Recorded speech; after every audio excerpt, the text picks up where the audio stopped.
എല്ലാ കൂട്ടുകാർക്കും നമസ്കാരം. പുതിയൊരു വീഡിയോയിലേക്ക്. നമ്മളിന്ന് യാത്ര പോകുന്നത് സൈസാൻ കുന്നുകളിലേക്കാണ്.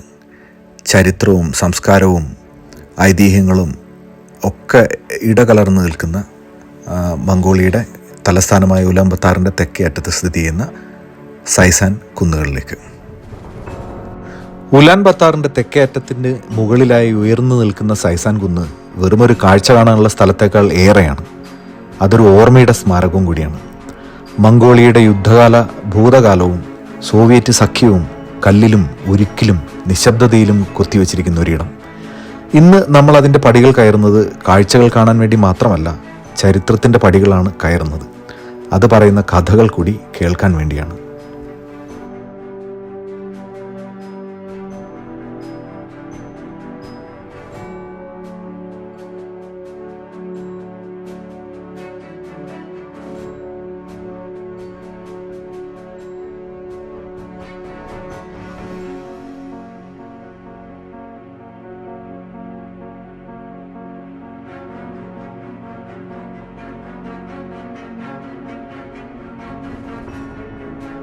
ആയിരത്തി 1969 1971 ഇടയിൽ ആർക്കിടെക്ട് എം ഷിഗിറ്റ്സും ശില്പികളായ TH ഡോട്ട്ചുറുവും ടി സുൽസാഗ എന്നിവർ ചേർന്ന് രൂപകൽപ്പന ചെയ്തതാണ് ഈ മ്യൂറൽ.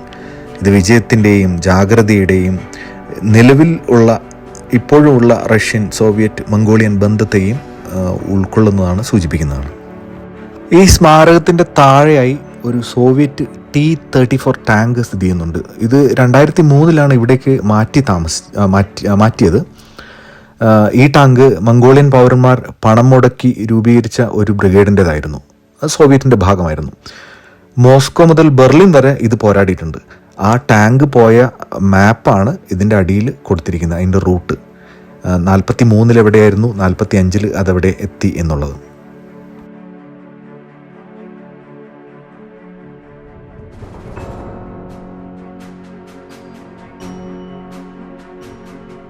രണ്ടാം ലോക മഹായുദ്ധ സമയത്ത് സൈസാന് സുപ്രധാനമായ ഒരു പ്രാധാന്യമുണ്ടായിരുന്നു. ഉറച്ച സോവിയറ്റ് കക്ഷിയായിരുന്ന മംഗോളിയ വിഭവങ്ങളും കുതിരകളെയും കൂടാതെ സൈനിക ബ്രിഗേഡുകൾക്ക് ധനസഹായം പോലും നൽകി. ഫാസിസത്തിനെതിരായ ആഗോള പോരാട്ടത്തിൽ മംഗോളിയയുടെ സംഭാവനയും സോവിയറ്റ് മേഖലയിലെ അതിൻ്റെ തന്ത്രപ്രധാനമായ പങ്കും അടയാളപ്പെടുത്തുന്ന ഒരു പ്രതീകാത്മകമായ ഔട്ട്പോസ്റ്റായി ഈ കുന്ന് ആ കാലഘട്ടത്തിൽ മാറിയിട്ടുണ്ടായിരുന്നു.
ഈ കയറിപ്പോകുന്ന വഴിയിൽ തന്നെ കാണുന്ന ഒരു മംഗോളിയൻ ബ്രിഗേഡിയർ ജനറലുണ്ട്. മംഗോൾ ബ്രിഗേഡിൻ്റെ CEO കമാൻഡിങ് ഓഫീസറായിരുന്നു, മംഗോളിയൻ ആയിരുന്നു.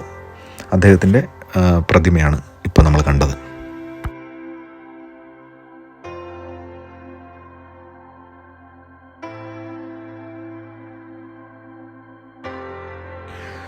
ഹായ്, ഇത് പകുതി എത്തിയിട്ടുള്ളൂ. ഇനിയുണ്ട് കുറേ കയറാൻ കിടക്കുന്നു. സ്റ്റെപ്പുകൾ ഏകദേശം 300 സ്റ്റെപ്പ് കയറിയിട്ടുണ്ടാവും. 612 സ്റ്റെപ്പുകളുണ്ട് ഇനി.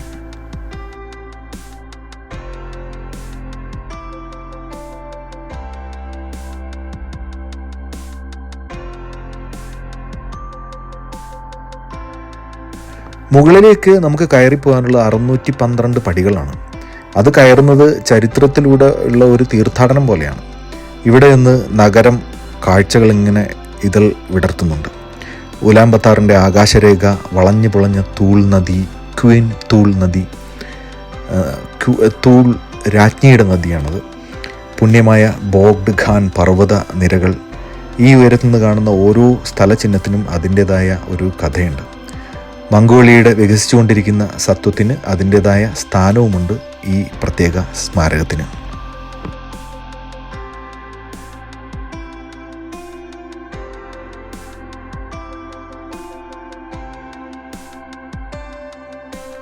ദൂരെ കാണുന്ന മലനിരകൾ കാണുന്നില്ലേ, അത് വലിയ പർവ്വതങ്ങൾ തന്നെയാണ് കേട്ടോ. ഇവിടുന്ന് തോന്നുമ്പോൾ നമുക്ക് വളരെ ചെറുതായി തോന്നുന്നതാണ്. അതിലൊക്കെ ഈ കോണിഫറസ് ട്രീസ് ആണ്, പൈൻ പോലെയുള്ള മരങ്ങൾ ഒക്കെയാണ്. മുഴുവൻ പച്ച പതച്ച് കിടക്കുന്ന കുന്നുകളാണത് യഥാർത്ഥത്തിൽ. പക്ഷേ ഇപ്പോൾ ഗ്രീഷ്മകാലമാണ്, വിൻ്ററിനെ വരവേക്കാൻ വേണ്ടി തയ്യാറായതുകൊണ്ട് എല്ലാം ഒരു ഗോൾഡൻ കളറിൽ നിൽക്കുന്നതാണ്. മുഴുവൻ അടുത്ത് നോക്കിയിട്ടുണ്ടെങ്കിൽ മനോഹരമായ ഗോൾഡൻ ഓറഞ്ച് കളറിൽ ഇങ്ങനെ നിൽക്കുകയാണ് ഇലകളൊക്കെ. നല്ല രസമാണ് കാഴ്ചകൾ.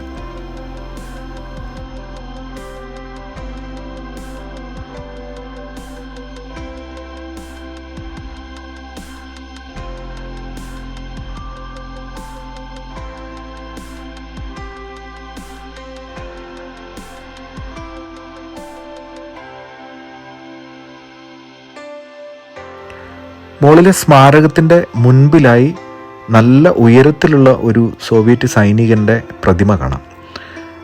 ഒരു കയ്യിൽ പതാക ഉയർത്തിപ്പിടിച്ച് മറ്റൊരു കയ്യിൽ യന്ത്രത്തോക്ക് കയ്യിലേന്തി കാവൽ നിൽക്കുന്ന ഒരു പ്രതിമയാണത്.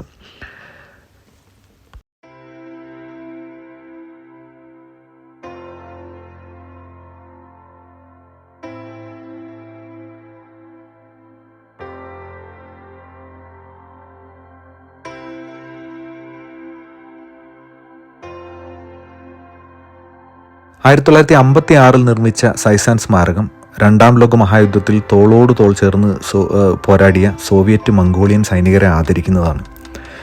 ഒരു മംഗോളിയൻ അടുപ്പ് പോലെ ചുറ്റിയുള്ള ചുമർചിത്രം, മ്യൂറൽസ്, ഐക്യദാർഢ്യത്തിൻ്റെ രംഗങ്ങൾ ചിത്രീകരിക്കുന്നുണ്ട്. 1921 മംഗോളിയയുടെ സ്വാതന്ത്ര്യത്തിൽ സോവിയറ്റ് വഹിച്ച പങ്ക്. മംഗോളിയ ചൈനയുടെ കീഴിലായിരുന്നു. 1921 സ്വതന്ത്രമായത്. അതോടെ ബോഗ്ഡ് ഖാനൈറ്റ് എന്ന ഒരു തിയോക്രാറ്റിക് ഭരണവും മംഗോളിയയിൽ അവസാനിച്ചു. അതിനുശേഷമാണ് റിപ്പബ്ലിക്കായി മാറുന്നത്. പിന്നെ 1939 ഖൽഖിൽ ഗോലിൽ എന്ന യുദ്ധം ഉണ്ടായിട്ടുണ്ടായിരുന്നു. സോവിയറ്റ് സൈന്യവും ജപ്പാനും തമ്മിൽ. ജപ്പാനെ തോൽപ്പിച്ച നിർണായകമായ വിജയം സെക്കൻഡ് വേൾഡ് വാറിൻ്റെ ഗതി തന്നെ മറിച്ചിട്ടുണ്ടായിരുന്നു ഈസ്റ്റേൺ സൈഡിൽ. പിന്നെ അതുകൂടാതെ 1945 ബെർലിൻ്റെ പതനം വരെ ഉള്ള വലിയൊരു ചരിത്രത്തിനെ റെപ്രസെൻ്റ് ചെയ്യുന്നതാണ് ഈ സ്മാരകം. അതിൻ്റെ ഹൃദയഭാഗത്ത്, ഈ കുന്നിൻ്റെ മുകളിലുള്ള സ്മാരകത്തിൻ്റെ ഹൃദയഭാഗത്ത് അണയാത്ത ഒരു ദീപം ജ്വലിക്കുന്നുണ്ട്. അത് ത്യാഗത്തിൻ്റെയും പങ്കിട്ട വിധിയുടെയും ഒക്കെ പ്രതീകമായിട്ടാണ്.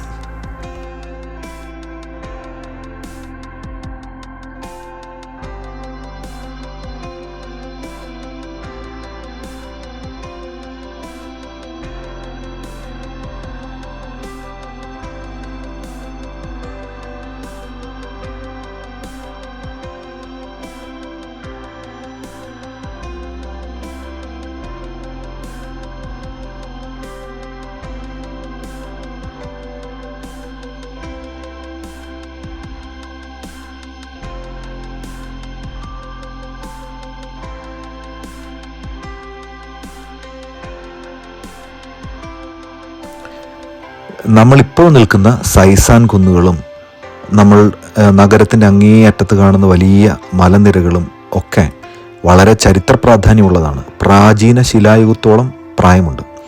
ഏകദേശം 12,000 മുതൽ 3,00,000 വർഷം വരെ പഴക്കമുള്ള ആയുധങ്ങളും ബറിയൽ സൈറ്റുകളും, അതായത് ആളുകളെ ശവമടക്കിയ സ്ഥലങ്ങളും ഒക്കെ ഇവിടെ നിന്ന് കണ്ടെത്തിയിട്ടുണ്ട്. വെങ്കലയുഗത്തിൻ്റെ ഉണ്ടായിരുന്ന പെയിൻറ്റിങ്ങുകൾ, പല ശവകുടീരങ്ങളും ഒക്കെ ഈ പരിസര പ്രദേശങ്ങളിലുള്ള മലകളിൽ നിന്നൊക്കെ ആർക്കിയോളജിക്കൽ സർവേ കണ്ടെത്തിയിട്ടുണ്ട്. ഇത് ആത്മീയമായിട്ടും സാംസ്കാരികമായിട്ടും ഉള്ള ആളുകളുടെ ഒരു ഹബ്ബായിരുന്നു ഈ സൈസാൻ കുന്നും അതിൻ്റെ പ്രദേശങ്ങളും. മംഗോളിയ എന്ന് കേൾക്കുമ്പോൾ നമുക്ക് ആദ്യം മനസ്സിലേക്ക് വരുന്നത് ചെങ്കിസ് ഖാനാണ്. എന്നാൽ സത്യത്തിൽ ചെങ്കിസ് ഖാനുമായി ഉലാൻ ബത്താർ എന്ന ഇന്നത്തെ തലസ്ഥാനത്തിന് വലിയ ബന്ധമൊന്നുമില്ല. എന്നാൽ നമ്മളുടെ കർണാടകത്തിലെ കുശാൽ നഗറുമായി ഉലാൻ ബത്താറിന് ബന്ധമുണ്ട്. ടിബറ്റൻ ബുദ്ധിസവുമായി ബന്ധമുണ്ട് എന്ന് പറയുന്നത് വളരെ രസകരമായ ഒരു കണക്ഷനായിരിക്കും എന്ന് തോന്നുന്നു. ഉലാൻബത്താർ ആരംഭിച്ചത് ഉറുഗു എന്നറിയപ്പെടുന്ന ഒരു സഞ്ചരിക്കുന്ന മൊബൈൽ ബുദ്ധിസ്റ്റ് മൊണാസ്ട്രി ആയിട്ടാണ്. ഗൽഖ മംഗോളുകളുടെ ആത്മീയ നേതാവായ ആദ്യത്തെ ബോഗ്ദ് ജബുത്സു എന്ന സനാബസാർ എന്ന ബുദ്ധിസ്റ്റ് ആത്മീയ നേതാവിന് താമസിക്കാനുള്ള ഇടമായിട്ടാണ് ഉലാൻബത്താർ സ്ഥാപിക്കുന്നത്. സനാബസാർ ഒരു രാഷ്ട്രീയ ഏകീകരണം നടത്തിയ വ്യക്തി മാത്രമല്ല, ടിബറ്റൻ ബുദ്ധമത ലാമ കൂടിയായിരുന്നു.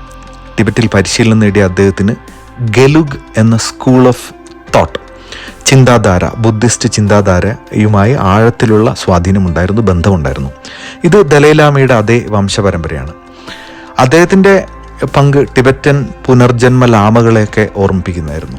അദ്ദേഹത്തിൻ്റെ ആത്മീയ അധികാരം ബുദ്ധമത ശാസ്ത്രത്തിന് കീഴിൽ മംഗോളിയൻ സ്വത്വം ഏകീകരിക്കാൻ സഹായിച്ചിട്ടുണ്ട്. ടിബറ്റൻ ബുദ്ധമതം ഒരു സാംസ്കാരിക പാലമെന്ന നിലയിൽ മംഗോളിയെ സ്വാധീനിച്ചിട്ടുണ്ട്. മംഗോളിയൻ ബുദ്ധമതം ടിബറ്റൻ ബുദ്ധമതത്തിൻ്റെ, പ്രത്യേകിച്ച് ഗെലുഗു പാരമ്പര്യത്തിൻ്റെ ഒരു സ്കൂൾ ഓഫ് തോട്ടാണ്. നേരിട്ടുള്ള ഒരു വിപുലീകരണമാണ്. മംഗോളിയയിലെ ആശ്രമങ്ങൾ, ടിബറ്റൻ ആചാരങ്ങൾ, ഗ്രന്ഥങ്ങൾ, ആശ്രമപരമായ ഘടനകൾ എന്നിവയെല്ലാം നമ്മൾ മംഗോളിയ ടിബറ്റിൽ നിന്നാണ് സ്വീകരിച്ചത്. ഉലാൻബാത്താറിനടുത്തുള്ള പുണ്യപർവ്വതമായ ബോഗ്ഡ് ഖാൻ ഊൾ നമ്മൾ ഇവിടുന്ന് നോക്കുമ്പോൾ അങ്ങ് ദൂരെ കാണുന്ന മലനിരകൾ തീർത്ഥാടനത്തിൻ്റെയും ആത്മീയ ആദരവിൻ്റെയും ഒക്കെ ഒരു കേന്ദ്രമായി മാറി. ദലൈലാമയും പഞ്ചൻലാമയും ചരിത്രപരമായി സനാബസാർ എന്ന ഇവിടുത്തെ ബുദ്ധിസ്റ്റ് ആത്മീയ നേതാവുമായി വലിയ ബന്ധം ഉണ്ടായിരുന്നു. അതിനെ മംഗോളിയൻ അവതാരങ്ങളായി കണക്കാക്കിയിരുന്നു, അവതാരങ്ങളെ അംഗീകരിക്കുകയും ചെയ്തിരുന്നു. ദൂരെ കാണുന്ന ഫർണസുകളിലെ അതിൽ നിന്ന് ഉയരുന്ന പുക ലോകത്തിലെ ഏറ്റവും തണുത്ത തലസ്ഥാനം എന്നറിയപ്പെടുന്ന ഉലാൻബത്താർ തണുപ്പ് കാലത്ത് -30-40 ഡിഗ്രി വരെ പോകും. അപ്പോൾ ഈ നഗരത്തിന് ചൂട് പകരാൻ വേണ്ടി സോവിയറ്റുകാർ സംവിധാനം ചെയ്ത ഹീറ്റിംഗ് സിസ്റ്റം വർക്ക് ചെയ്യുന്നത് ആ ഫർണസിൽ നിന്നാണ്. കൽക്കരി ഖനികൾ ഒരുപാടുള്ള ഈ രാജ്യത്ത് നിന്ന് കൽക്കരി ഖനനം ചെയ്ത് ആ ഫർണസുകളിൽ ചൂടാക്കി ഈ നഗരത്തിൻ്റെ അടിയിലൂടെയുള്ള പൈപ്പ് ലൈനുകളിലൂടെ ഓരോ വീടുകളിലും എത്തിച്ചാണ് ഇവിടെയുള്ള ഹീറ്റിംഗ് സിസ്റ്റം വർക്ക് ചെയ്യുന്നത്. നമുക്കിവിടെ AC-യുടെ ആവശ്യമൊന്നുമില്ല, ഹീറ്റർ നിർബന്ധമാണ്. ഇന്ന് സൈസാൻ കുന്ന് ഒരു സ്മാരകത്തേക്കാൾ വലുതാണ്. ഇത് വിമുക്ത ഭടന്മാർക്കും വിദ്യാർത്ഥികൾക്കും യാത്രക്കാർക്കും ഒരുപോലെ ചിന്തിക്കാനുള്ള ഒരിടമാണ്. ചരിത്രം പുസ്തകങ്ങളിൽ മാത്രമല്ല, സ്ഥലങ്ങളിലാണ് ഓർമ്മിപ്പിക്കപ്പെടുന്നതെന്ന് ഇത് നമ്മളെ ഓർമ്മിപ്പിക്കുന്നു. കല്ലിലും നിശബ്ദതയിലും കയറ്റത്തിലും കാഴ്ചയിലും നമ്മൾ മുൻപോട്ട് കൊണ്ടുപോകുന്ന കഥകളിലും ഒക്കെ ചരിത്രം ഉറങ്ങി നിൽക്കുന്നുണ്ട്. നമ്മൾ ചവിട്ടി നിൽക്കുന്ന മണ്ണ് വരെ അനേകം ചരിത്രം ഉറങ്ങിക്കിടക്കുന്ന മണ്ണാണ് എന്ന ബഹുമാനത്തോടും ആദരവോടും കൂടിയാണ് ഞാനിവിടെ നിൽക്കുന്നത്. പ്രിയ സുഹൃത്തുക്കളെ, ഇന്നത്തെ യാത്ര ഇവിടെ അവസാനിക്കുകയാണ്. വൈകുന്നേരം 6:30 ഇവിടുന്ന് മെല്ലെ ഇറങ്ങി ഇനി 1.5 കിലോമീറ്റർ നടന്ന് ഞാൻ എൻ്റെ റൂമിലേക്ക് പോവുകയാണ്. തൂൽ നദീതീരത്തൂടെയാണ് നടന്നു പോകുന്നത്. നിങ്ങൾക്ക് ഈ വീഡിയോ ഇഷ്ടപ്പെട്ടെങ്കിൽ എൻ്റെ ചാനൽ ഫോളോ ചെയ്യുക. ഇനിയും മനോഹരമായ കാഴ്ചകളുമായി മംഗോളിയ, റഷ്യ, സെൻട്രൽ ഏഷ്യയുടെ പുൽമേടുകളിലൂടെയെല്ലാം നമുക്ക് അലഞ്ഞു തിരിയാം. വീഡിയോ ഇഷ്ടപ്പെട്ടാൽ ഫോളോ ചെയ്യുക, ലൈക്ക് ചെയ്യുക, ഷെയർ ചെയ്യുക. നന്ദി, നമസ്കാരം.